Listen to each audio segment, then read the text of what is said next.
चौथी घटना है यूपी के अलीगढ़ की, जो आज से 8 दिन पहले हुई थी, यानी 25 मई 2025 की। जहां अलीगढ़ की Al Ammar frozen food export company से 4 लोग भैंस का मांस लेके निकलते हैं अतरौली के लिए। इनको रास्ते में रोका जाता है और इनसे 50,000 रुपए की रंगदारी मांगी जाती है, वसूली मांगी जाती है। जब ये लोग 50,000 रुपए देने से इनकार कर देते हैं, तब इन पर झूठा आरोप लगाया जाता है कि तुम गोमांस लेके जा रहे हो। हालांकि ये चारों लोग इनको बताते हैं कि ये देखो, अल अम्मार फ्रोजन फूड कंपनी का गेट पास है, हम यहाँ से बफेलो का मांस लेके जा रहे हैं, गौ मांस लेके नहीं जा रहे हैं, भैंस का मांस है।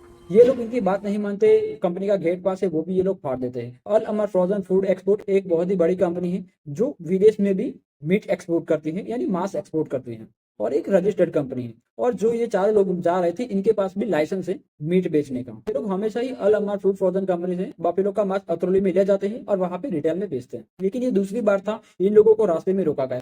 जब इन लोगों ने 50,000 रुपए देने से इनकार कर दिया, तो इनको गाड़ी से बाहर निकाला, इनके कपड़े निकाले गए, इनको मारा गया। उसी उसी दौरान वहां पे बहुत सारी भीड़ बढ़ जाती है और इनकी जो गाड़ी थी वो उसमें आग लगा दी जाती है। उनका जो मांस था वो भी खराब कर दिया जाता है, इनको लहूलुहान कर दिया जाता है, धारदार हथियारों से मारा जाता है। वहां पे 112 नंबर की पुलिस की गाड़ी भी आती है। ये 4 लोग बचने के लिए उस गाड़ी में बैठते हैं। विक्टिम के अनुसार वो उसमें बैठे ही, हम बैठने के बाद में उसमें से ही खींच लिया। पुलिस वाले कह रहे उतरो नीचे, उतरो उतरो उतरो उतरो उतरो, तो उतार दिया पुलिस वालों ने, फिर मारा उन्होंने। तब जो गोरक्षक थे वो उन लोगों को गाड़ी से बाहर निकालते हैं और फिर से उनको पीटते हैं। थोड़ी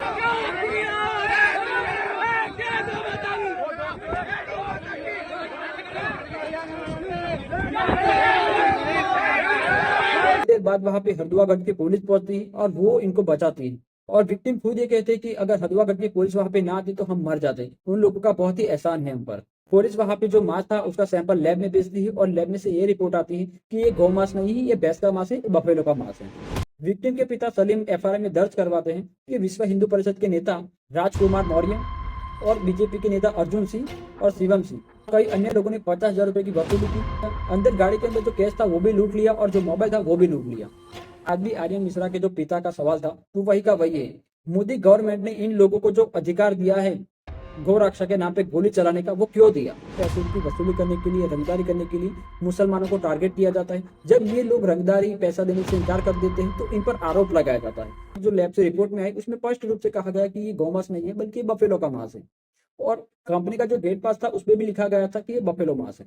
तो इस तरीके से पैसा वसूलने के लिए मुसलमानों को टारगेट किया जाता है। जब मुसलमान या कोई भी अन्य लोग पैसा देने से इनकार कर दिया जाता है तो उन पर झूठा आरोप लगाया जाता है। लेकिन इन लोगों पर कोई भी ज्यादा कार्रवाई होती नहीं। तो इन लोगों ने जो काम किया है वो आतंकवाद से कम नहीं है, इन लोगों ने आतंक ही फैलाया है। तो इन लोगों पर वही कार्रवाई होनी चाहिए जो आतंकवादी पर होती है।